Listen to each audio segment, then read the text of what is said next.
Vale, entonces vamos a empezar la parte ¿cómo se dice eso? Decimocuarta, ¿no? Sí, o sea, 14, decimocuarta. Ahí el profesor ahí me está diciendo que sí, que es así como se dice. Maestro, digo, genial. Eh, Tantos años diciéndolo mal. En fin, ahora ya no puedo decir aquello que soy de letras. Entonces, bien, vamos a ir viendo, repasando lo que ya estábamos viendo y profundizando sobre ello. Muy interesante. La epístola de Santiago, como veis, es muy práctica. Es práctica. Tiene doctrina, por supuesto. Tiene doctrina, pero no solamente tiene doctrina, tiene mucha exhortación. Por lo tanto, es práctica. Y reprensión, ¿no? Se da de bruces con el concepto falso del amor, ¿no? Oh, el amor, parece que el amor. Bueno, el amor también, en la reprensión está dentro del amor, que si no se nos reprende, si no se nos exhorta, si no se nos llama la atención, tampoco se nos ama. ¿Eh? Así que todo tiene su lugar y su importancia. Y en eso estamos, hermanos. Por eso yo entiendo que no a todo el mundo que se dice creyente le gusta venir a la iglesia, porque no les gusta que les digan las verdades. Pero si no se nos dicen las verdades, quedamos en la mentira. Entonces eso sí que es malo, ¿verdad? Entonces es mejor que se nos digan las cosas. Y si uno se siente aludido y realmente aludido, y siempre que predica intenta no pensar en nadie, ¿eh? De verdad. Pero sí, claro, aunque estamos diciendo y exponiendo la verdad, pues a más de uno va a impactar eso. Pues si te sientes aludido, pues da gracias a Dios, porque será que el Señor te está hablando, ¿no? Al fin y al cabo, no te pelees con el mensajero nunca. De hecho, no te pelees con nadie, pero no te pelees con el mensajero. Y con la palabra, pues peleate con la palabra, pero no va a servir de nada tampoco. O sea que no te pelees mejor. Amén. Acepta las cosas y sé humilde. Y eso es lo que nos llama la palabra ser humildes. Y en ese espíritu, pues seguimos. La prueba de los deseos y satisfacción mundanos, es lo que es el contexto del capítulo 4. Y vamos a ver, nos quedamos aquí con los 10 verbos imperativos. O sea que si no queríamos reprensión, pues si no quieres arroz, 2 tazas, ¿no? Pues más. Pero es muy práctico, muy interesante. Vamos a leer la palabra de Dios entonces, versículos del 7 al 10. Someteos, pues a Dios, y resistid al diablo y huirá de vosotros. A mí este versículo siempre me ha encantado. Y sobre todo me ha encantado, irónicamente hablo ahora, la parte que dice resistid al diablo y huirá de vosotros. Y muchos solo dicen eso. Dicen, resistid al diablo y huirá de vosotros. Psst, perdón, eso no funciona así. Si antes no estamos sometidos a Dios. ¿Amén? O sea, hay que decir el versículo entero. Porque dice, someteos a Dios. Y entonces, que ya veremos lo que significa someterse a Dios, exactamente, entonces con esto ya podremos resistir al diablo, que también veremos lo que significa. Bueno, sigo leyendo. Acercaos a Dios y Él se acercará a vosotros. Pecadores, limpiad las manos y vosotros, los de doble ánimo, purificad vuestros corazones. Interesante, ¿no? Dios no nos llama a tener doble ánimo, hermanos, sino ser de un solo ánimo, de una sola manera. Afligíos y lamentad, llorad.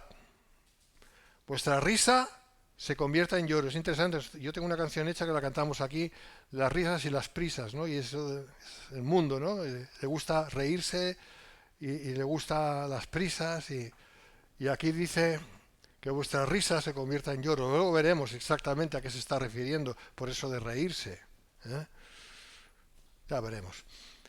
Y vuestro gozo en tristeza. Pero no dice la palabra que tenemos que gozarnos. Está hablando de otro tipo de gozo, un gozo carnal. ¿Eh? En tristeza, humillaos delante del Señor y Él os exaltará. Eso se entiende más, ¿no? Bueno, vamos a ir viendo. Es una serie, o en una serie de 10 verbos imperativos en el texto griego, Santiago revela cómo se debe proceder una vez se recibe la gracia salvadora. O sea, hemos recibido la gracia salvadora, somos salvos, ¿vale? ¿Y qué hacemos con eso?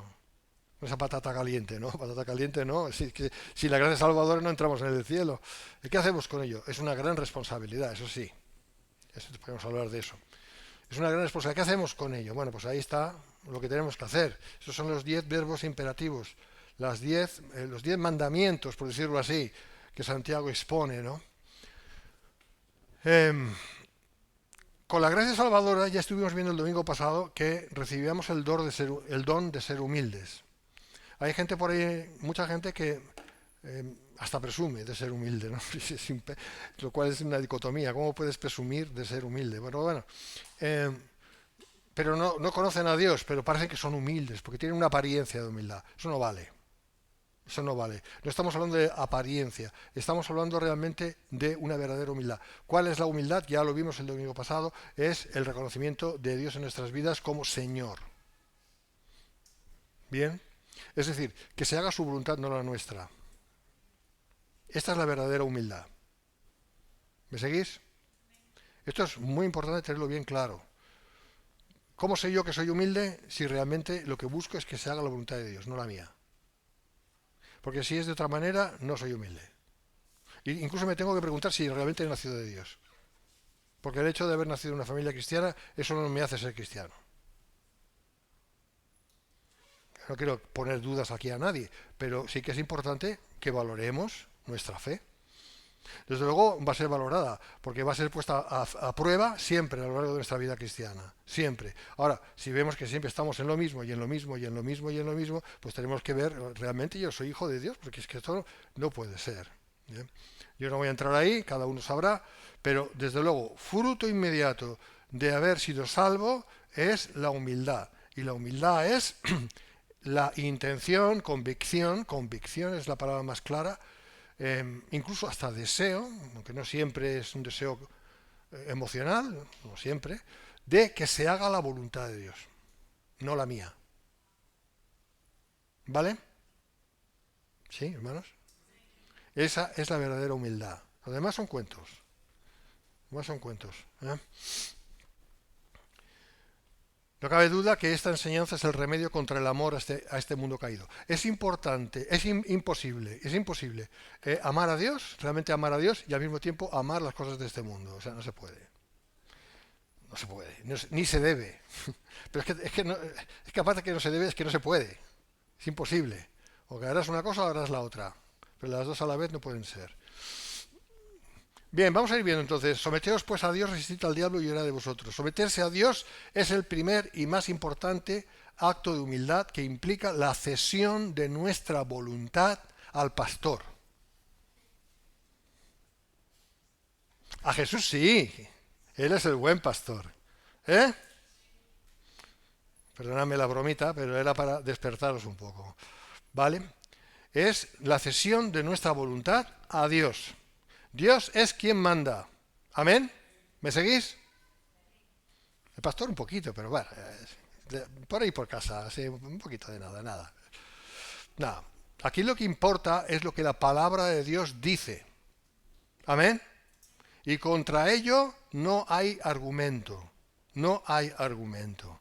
La palabra de Dios es la que manda. Y la palabra de Dios, hermanos, si hay alguna duda, es la Biblia. La Biblia no contiene la palabra de Dios. La Biblia es la palabra de Dios. ¿Amén? Todo eso parece obvio. No es tan obvio. Es claro y debe ser claro para que sea obvio. Lo tenemos que tener muy claro. Y entonces podemos decir es obvio. Porque hay enseñanzas por ahí terribles. Hay gente que se dice cristiana. La Biblia es la palabra de Dios. Entonces, esto es clarísimo. Someterse a Dios es el primer y más importante acto de humildad que implica la cesión de nuestra voluntad. La cesión de nuestra voluntad. Nosotros voluntariamente donamos o cedemos, mejor dicho, cedemos nuestra voluntad ante Dios para que Él haga la suya. ¿Quién vivió así? Jesús. ¿Verdad? Le digo, yo no he venido aquí a hacer mi voluntad, sino la del Padre. Y era Dios. Pero había dejado su gloria, no su divinidad, su gloria en el cielo para vivir como hombre. ¿Amén? Por lo tanto, si Jesús nos da ese ejemplo, ¿quiénes somos nosotros para hacer algo un poquito diferente a eso o menos que eso? No. De ese modo, sometidos de ese modo a Dios, el diablo, el tentador, poco puede hacer. ¿Qué va a hacer? No va a hacer nada. Nada definitivo, quiere decir, hombre. ¿Eh? Porque probados vamos a ser siempre. Porque nos interesa ser probados. Sí, es bueno para nosotros ser probados. Porque es ahí donde vemos dónde estamos, cómo estamos. Porque si todo es maravilloso, no sabemos dónde estamos, vamos como ciegos. Siempre oramos, Señor, que las pruebas no sean muy fuertes. Ten misericordia de mí. Hombre, claro, eso es muy humano, muy normal. Pero tenemos que ser probados, porque es que si no, no sabemos dónde estamos, ¿no? ¿Y el diablo usa al diablo para... ¿Dios usa al diablo para eso? Sí, lo usa, sí, sí. Entonces el diablo siempre tomará... No, no tomará ninguna ventaja. Porque si tú y yo vivimos sometidos a Dios, el diablo no tomará ninguna ventaja. Solo podrá hacer lo que Dios le permita. Y siempre será para nuestro bien. ¿No? Como en Romanos 8:28, ¿verdad? Todas las cosas nos ayudan a bien. Esto es a los que amamos a Dios, ¿no? Hay que verlo así. La vida hay que enfocarla de esa manera. Conforme a Romanos 8:28.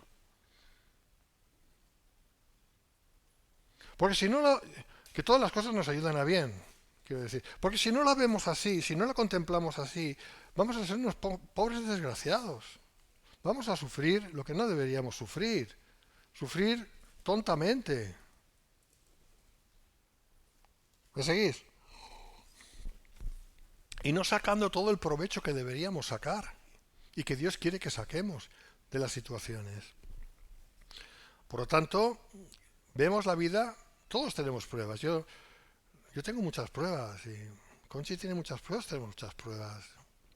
Pero aquí es donde decimos, Señor, yo, hágase tu voluntad. ¿Amén? Vale. Y entonces el diablo no puede ir más allá. Ahora vamos a ir viendo esto con detenimiento. La traducción literal de someterse es alinearse bajo otro. O sea, ponerse debajo de otro. Eso es someterse. La palabra se aplicaba a soldados que estaban bajo la autoridad de su comandante. ¿Vale? Si tú eres guardia civil, que no lo eres, pero por ahí hay alguien que aspira a serlo, que es una cuestión militar, pues ya tiene que tener bien claro que tiene que estar bajo órdenes y punto. O sea, ya está, no hay más. ¿Vale?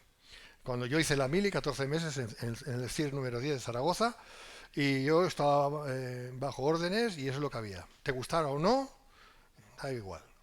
Estabas bajo órdenes, punto. Bueno, pues esta es la idea, ¿vale? Entonces, ¿nosotros qué somos? Yo soy un soldadito de Cristo. Bueno, déjalo sin la musiquita. ¿Lo eres o no? ¿Eres un soldado de Cristo o no? ¿Amén? ¿Hay más amenes? Claro que somos soldados de Cristo, hermanos. Claro. ¿Y qué hace un soldado? Obedece. ¿Amén? Eso es someterse. Eso justamente es someterse. En el Nuevo Testamento se describe la sumisión de Jesús a la autoridad de sus padres. ¿Vale? Y luego la autoridad del Padre. La sumisión al gobierno humano. Bueno, pues dice que nos tenemos que someter a todas las autoridades porque, superiores han sido puestas por Dios, ¿no? Romanos 13. Vale. La sumisión de la Iglesia a Cristo, eso es fácil de entender, y la sumisión de siervos a sus amos.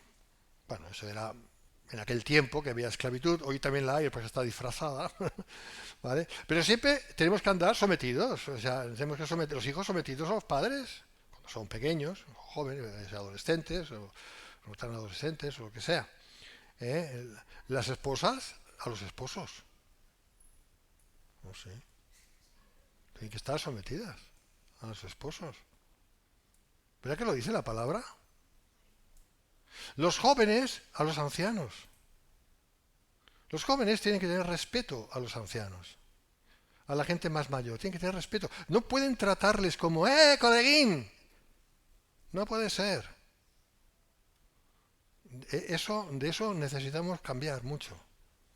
Lástima que no haya muchos jóvenes aquí, pero ahora mismo. Pero tenéis que tratar, no, tú ya, ¿no?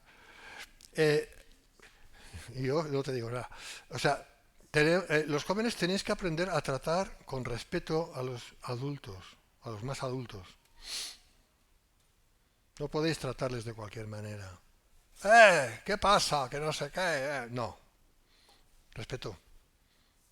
Respeto que no habéis aprendido seguramente en el colegio, en el instituto, porque no enseñaron eso. Sino todo lo contrario. Pero eso no puede ser entre cristianos. Los cristianos tenemos que aprender a tratarnos como la Biblia enseña que tenemos que tratarnos. ¿Amén? ¿Sí? Ya está. No hay más, ¿eh? MacArthur dice, Santiago usó la palabra para describir una sumisión voluntaria y consciente a la autoridad de Dios como regidor soberano del universo. Una persona humilde rendirá lealtad total a Dios, obedecerá sus mandatos y seguirá su dirección soberana. La cuestión es, si no sabemos someternos a los demás, en la medida en que eso tenga que ser, ¿quién nos garantiza que realmente nos estamos sometiendo a Dios? Si no somos fieles en lo poco, ¿cómo vamos a ser fieles en lo mucho?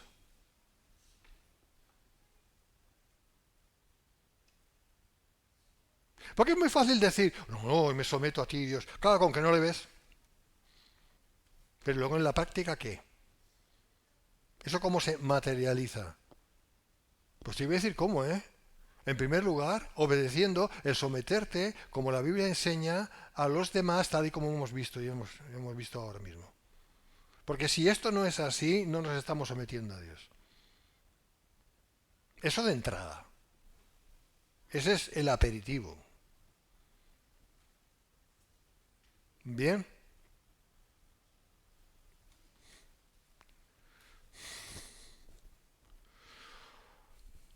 Y en cuanto... y eso es muy importante porque ¿queremos tener autoridad sobre el diablo? Yo creo que sí, ¿no? Que si tienes una edad que te reprendo y que eso funcione, etcétera, etcétera, y orar resistiendo al diablo y que funcione. Todo cristiano tiene que querer eso. O sea, tenemos lucha contra el diablo, ¿eh? ¿O qué pensáis? Eso ya he hablado tantas veces. Tenemos lucha, la Biblia lo dice. Dice que el mundo entero está bajo el maligno. O sea, estamos en el mundo, ¿no? O sea, que estamos en territorio hostil, ¿verdad? ¿Eh? ¿Y cómo vamos a tener autoridad sobre el diablo si no estamos andando, como dice la palabra que hemos visto, realmente sometidos a Dios? Porque en la medida en que no andemos realmente sometidos a Dios no vamos a tener autoridad. Yo he visto cristianos que no han podido echar fuera demonios, no pueden echar fuera demonios. ¿Por qué? Hay varias razones. Una, porque no tienen fe. Vale, eso es un punto. Pero otro punto es porque no están realmente andando en sumisión a Dios, tal y como la Biblia enseña. Entonces no tienen autoridad. Al no tener autoridad, el enemigo se burla.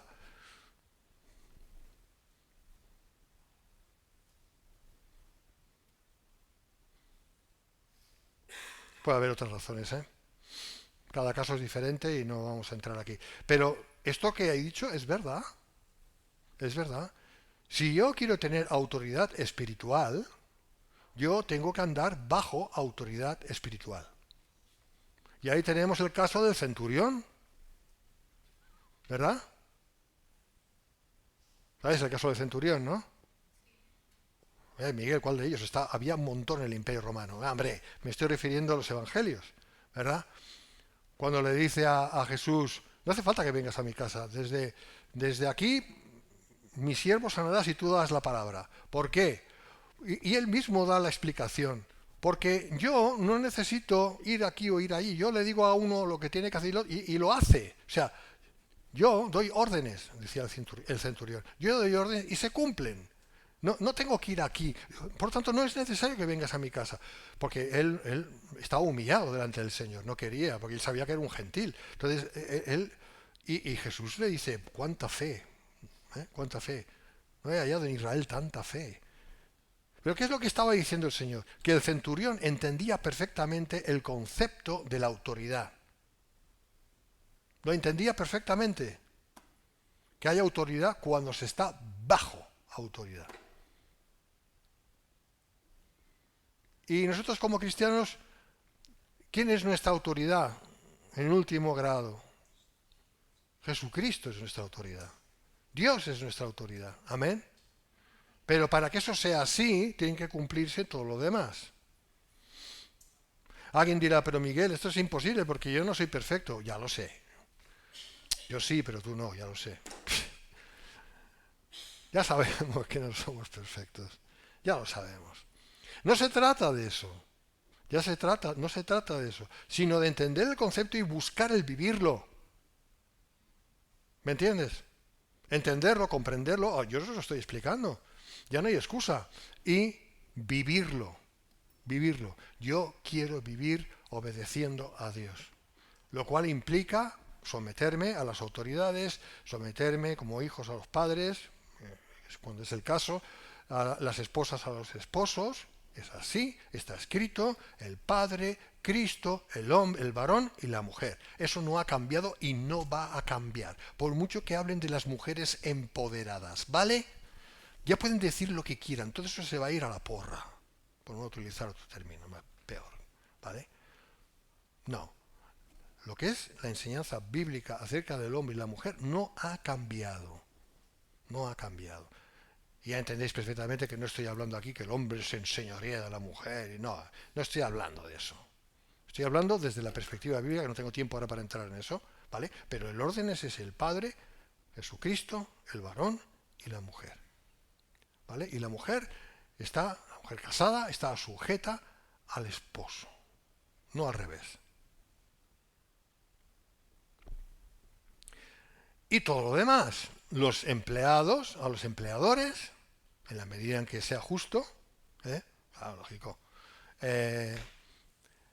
Todos nosotros como ciudadanos, por decirlo así, pues al gobierno, aunque este gobierno es un asco, porque lo es una tiranía, pero nos sujetamos conforme a lo que nos tenemos que sujetar. Es decir, pagar impuestos, es decir, en fin, ya sabéis, falta que... ¿Vale? Etcétera, etcétera. Si vivimos obedeciendo todos estos preceptos y vivimos con ese temor, sano temor de Dios, y encima decimos, Señor, quiero que se haga tu voluntad, no la mía, no mis deseos, sino tu voluntad. Si ando así, tengo autoridad. Y tengo autoridad espiritual, que es la que vale. Y puedo orar y sé que el Señor me escucha. Y puedo reprender y si es de Dios, la reprensión va a tener efecto. Etcétera, etcétera. Y tú vas a entender dentro de ti que tú tienes autoridad. Autoridad espiritual. Porque tú estás bajo autoridad. Amén. Por eso dice, someteos a Dios. Someteos a Dios. Someteos a Dios. Lo primero que dice, resistid al diablo y huirá de vosotros. Porque el diablo no está sujeto a Dios. Bueno, está sujeto a la fuerza, pero él no quiere estar sujeto. ¿Vale?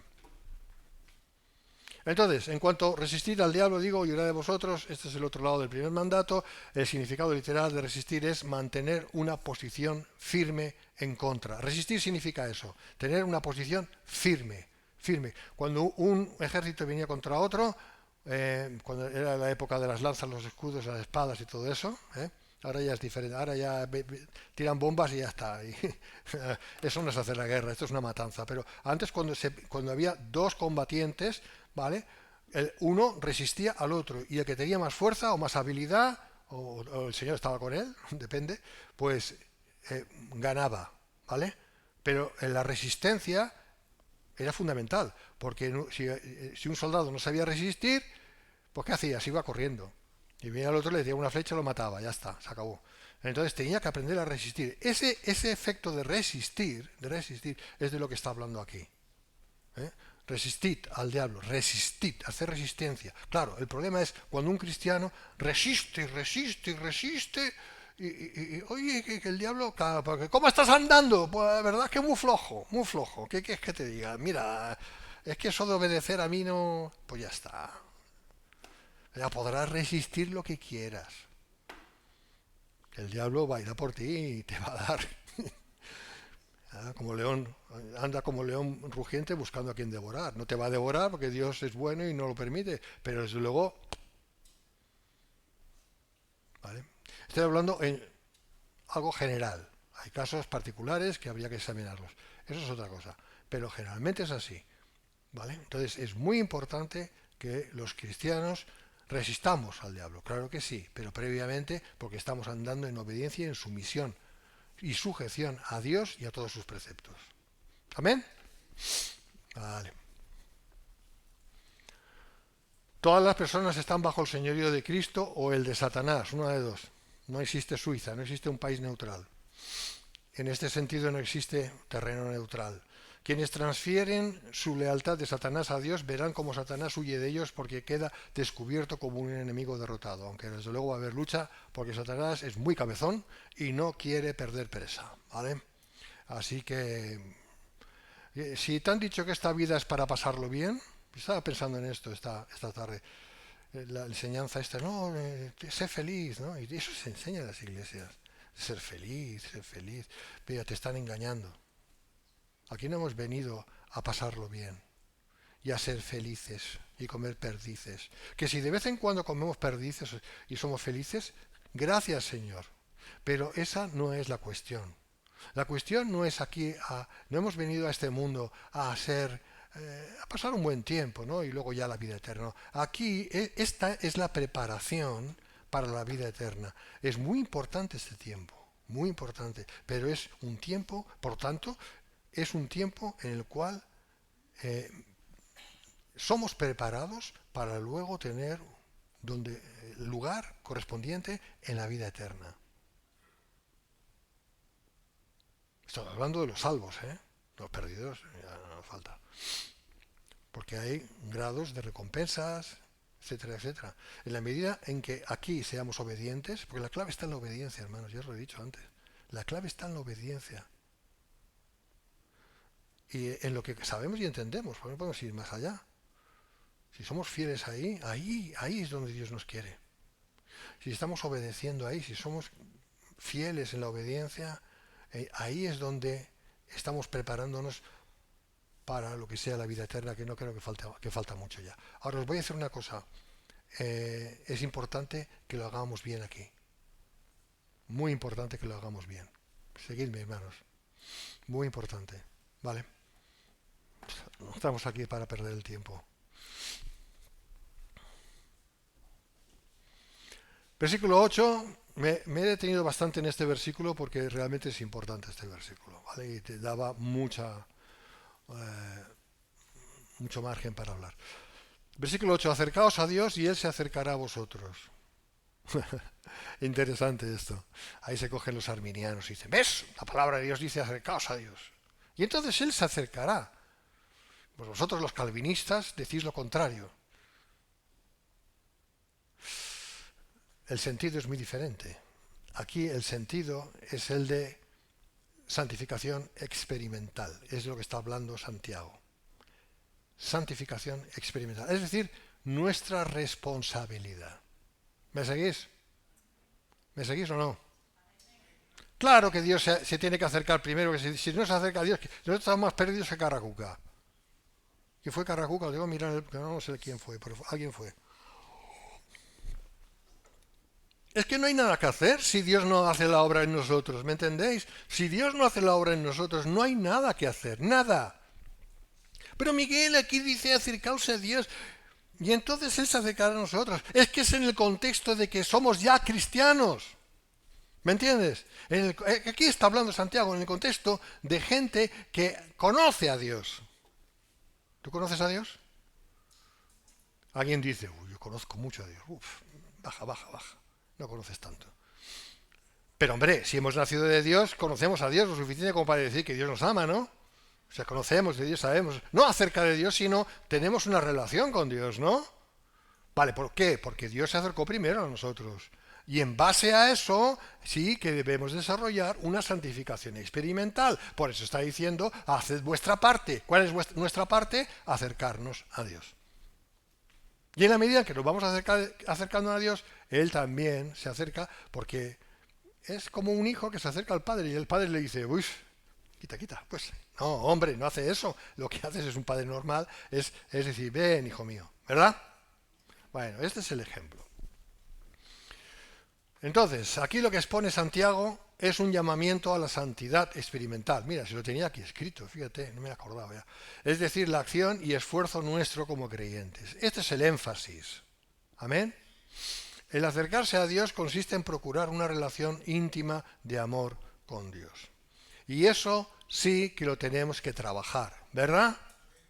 Porque es tan fácil meterse en el día a día y venga, y venga, y venga, en el día a día, en la preocupación, todo muy sano, ¿eh? No hace falta. Y ahí te vas perdiendo, ¿y el Señor qué? No, sí está conmigo. Hombre, claro que está contigo, pero no sería bueno apartar un tiempo y buscarle, o sea, leer la palabra, pues, buscar el tener relación, salir fuera a pasear y orar, es decir, tener comunión, pues claro, pues eso es lo que es acercarse a Dios. ¿Eh? O sea, lo que no podemos es invertir nuestra vida en algo que al final todo se va a quedar aquí. Pero es muy importante fregar y barrer, sí. También es más importante cocinar para comer, porque, claro, esto es más importante aún, si me apuras. Todo es importante, y el Señor tiene que estar ahí presente, por supuesto. Pero qué bueno es poder apartar un tiempo especial para con el Señor, ¿no? Vale, pues esto es parte de acercarse al Señor. Claro, es verdad que también nos acercamos a Dios cuando estamos haciendo las cosas y todo lo hacemos como para Él, ¿verdad que lo dice? Porque aquí hay una cuestión, hermanos, también tengo que decirlo. ¿Hay una cosa más santa que otra? ¿Hay una cosa más espiritual que otra? A ver, vamos a ver. ¿Es más espiritual? ¿Qué es más espiritual? ¿Predicar o barrer?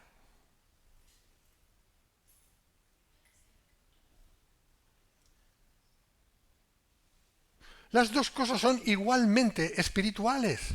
No hay nada más espiritual que otra cosa. O sea, no hay una cosa más que otra para un cristiano. Porque todo lo hacemos como para el Señor. Y esto es algo que nos tenemos que inculcar aquí en la cabeza y dejar de ser religiosos. La idea religiosa de, ay, voy ahí a orar al Señor y estoy orando, ay, Señor, esto es muy espiritual. Y luego cuando me pongo a barrer, ya eso ya no es espiritual. Ya. O cuando voy a jugar al fútbol, eso ya no es espiritual. O cuando me voy a caminar, eso ya no es tan espiritual, ni mucho menos. Todo es espiritual porque todo hay que hacerlo con la motivación correcta, que es agradar a Dios. ¿Me entiendes? O sea, Dios no es religioso, hermanos. Eso eran los fariseos. Pero Dios no. Dios quiere que seamos personas que tenemos presente a Dios siempre, en cada momento. Hagamos lo que hagamos o no hagamos lo que hagamos. Dios tiene que estar presente.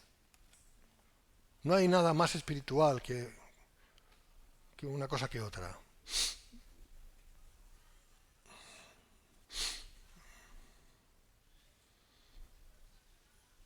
Entonces, acercarse a Dios consiste en procurar una relación íntima de amor con Dios. E insisto, es muy bueno y muy práctico el apartar un tiempo para el Señor. Por supuesto, nadie puede negar eso.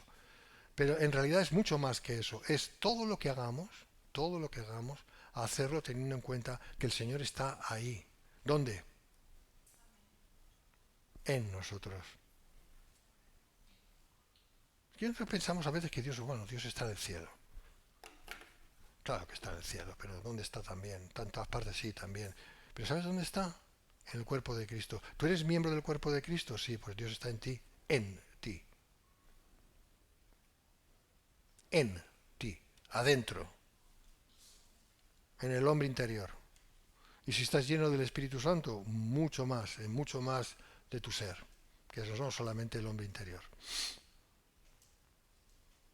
Así que no hay que ir muy lejos, ¿verdad? Significa que ahí donde vayamos el Señor está con nosotros porque ya está allí dentro de nosotros. Estamos poseídos por Dios. Gloria a Dios. Bueno, de hecho somos posesión de Dios, ¿no? ¿Sí o no? Ya está. A eso me refiero. Pues eso es lo que hay que trabajar. El concepto de acercarse a Dios estuvo asociado en un principio con los sacerdotes del sistema levítico, pero llegó a describir el acercamiento de cualquier persona. Porque siempre en Santiago, claro, cuando se dirige a las 12 tribus, pues va pensando siempre en términos del Antiguo Testamento, cuando va hablando y escribiendo la epístola. Y eso tenemos que reescribirlo o reinterpretarlo como para nosotros, porque nosotros no vivimos bajo el pacto mosaico, como espero que todos sepáis, ¿no? No vivimos bajo la ley. sino que vivimos bajo la gracia, la verdad y la gracia, que es lo que Jesucristo vino a traer. ¿Vale? Entonces ese es el pacto, ¿no? ¿Vale?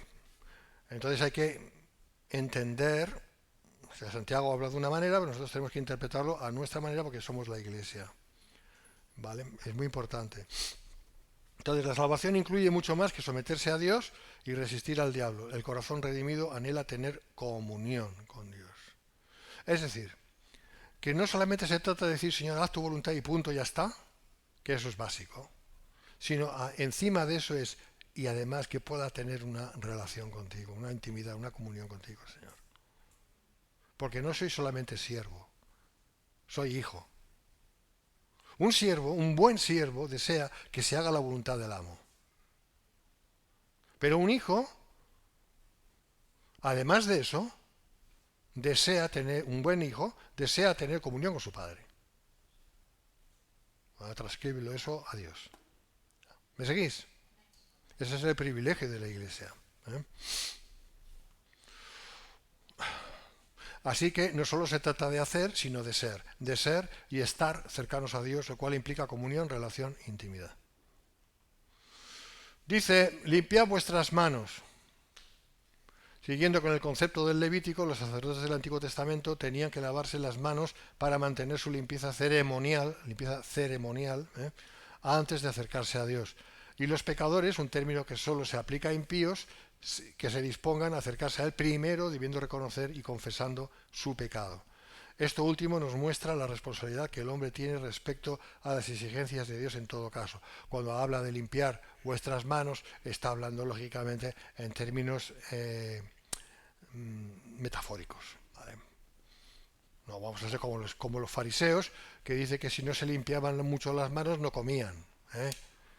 Y Jesús ahí en Marcos 7 les reprende. Porque ellos se habían circunscrito a lo ceremonial. Y ya está. Pero lo ceremonial, Dios lo dio a conocer, Moisés dio a conocer lo ceremonial, la ley ceremonial, para entender conceptos espirituales. Pero lavaos las manos de todos modos antes de ir a comer, también es bueno. Pero vale, entendemos eso, ¿no? Purificad vuestros corazones. Si bien lavarse otra vez, o sea, claro, alguien dirá, pero ¿cómo voy a purificar mi corazón si mi corazón solo lo puede purificar Dios?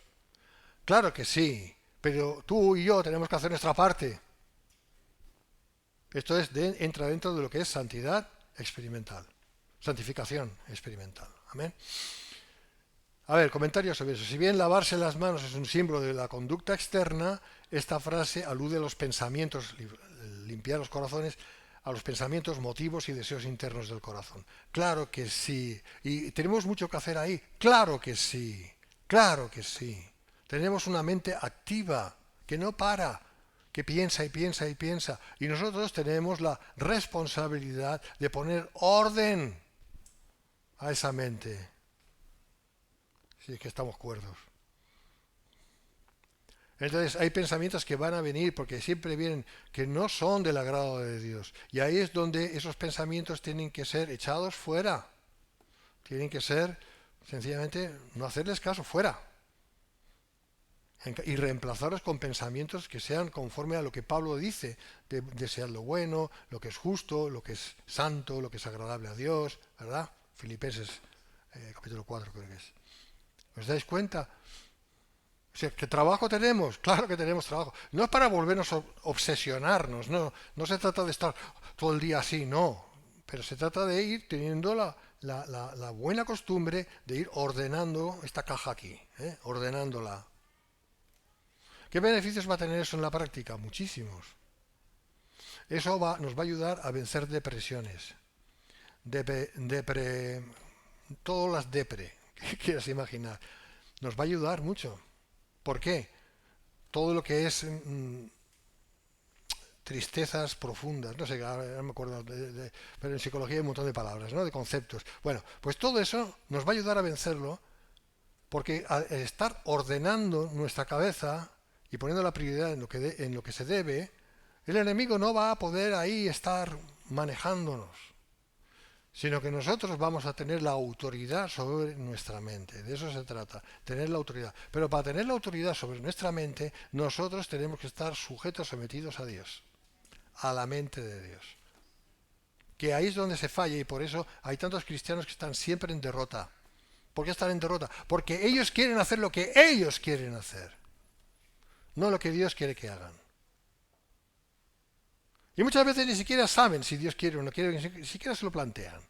Lo que quieren es lo que ellos quieren. Yo quiero esto, yo quiero esto, yo quiero esto, yo quiero hacer esto, yo quiero esto. Así es imposible que puedas tener la mente bien clara. Es imposible. ¿Por qué? Porque Dios ahí no hace nada. Dios a mí me ha excluido. Sí, es un hijo mío, una hija mía o quien sea, pero es un mal hijo. Es un mal hijo. No me obedece. ¿Hay así cristianos? Así hay. Así. Así. Muchos malos hijos. No sé. ¿Vale la pena? O sea, no es mucho mejor decir, Señor, hágase tu voluntad. Si lo dijo Jesús. Hágase tu voluntad, Padre. No la mía. Si lo dijo Jesús, que era sin pecado. Lo dijo Él. ¿Cómo no lo voy a decir yo? Que soy un pecador. O que vengo del pecado. Hágase la voluntad de Dios, no la mía. Pues además, si yo no sé nada, si yo no sé nada, si yo soy cada vez me doy cuenta cuantos más años soy que tengo, que menos sé. ¿Por qué? Porque es la realidad. Porque soy un ser finito, como tú. Y el único que lo sabe todo es Dios. ¿Y voy a cuestionar yo a Dios? ¿Tendré la osadía de cuestionarle a Él? Ahora, yo tengo que tener bien claro una cosa. Yo no estoy aquí para ser feliz, que es lo que dije antes. Yo no he nacido para ser feliz, porque para ser feliz quiero un camión. ¿Sabéis? ¿Conocéis la canción? Que es una estupidez de canción, claro que es una estupidez de canción, pero muy reveladora. O sea, ya tienes un camión, yo para ser feliz quiero un camión. Si tengo un camión, ya soy feliz. Qué tontería, tendrías el camión y luego querrías un camión más grande. O querrías no sé qué más. ¿Por qué? Porque no ese es el camino, no es tener cosas que nos hace feliz. Es que, de hecho, no hemos venido a este mundo a ser felices. Hemos venido a hacer la voluntad de Dios. Piensa en aquellos cristianos, que los hay en diferentes lugares del mundo ahora, que dan su vida por Cristo. ¿Son felices? Mañana me van a cortar la cabeza, ya me lo han dicho. Me van a cortar la cabeza. Y aquí estoy atado, me van a cortar la cabeza, pero yo quiero ser feliz. ¿Te puedes imaginar algo así? No, ¿por qué? Porque eso no puede pasar. El que te corte la cabeza, no. El decir eso. Porque tú, como cristiano, en ese momento estás pensando, Señor, voy a ir a verte. Ya no voy a pensar aquí en ser feliz aquí, tener salud, dinero y amor, ya que tengo estas tres cosas. No, ya no voy a pensar en eso. ¿Por qué? Porque yo sé que mañana o pasado mañana, y eso nos puede pasar a todos, ¿verdad? Bueno, a mí, porque ya me lo han dicho, ¿vale? Estoy poniendo un caso, me van a cortar la cabeza. Entonces, ¿qué narices yo de querer ser feliz? No, lo que quiero es agradarte a ti, Señor. Es un privilegio. Incluso muchos pensarán, buenos hijos pensarán, es un privilegio el saber que me van a cortar la cabeza mañana o pasado, dentro de una semana, porque eso me ayuda a ponerme las pilas contigo, Señor. Porque sí o sí te voy a ir a ver. Y quiero irte a ver bien, mucho mejor de cómo he estado hasta ahora, que estaba más bien pensando en mis cosillas. Y nada más. ¿Te das cuenta? ¿Entiendes lo que te quiero decir? ¿Qué felicidad, en qué felicidad pueden estar pensando estos cristianos que saben que les van a cortar la cabeza? O en el pasado les iban a crucificar. Es de risa. ¡Qué felicidad!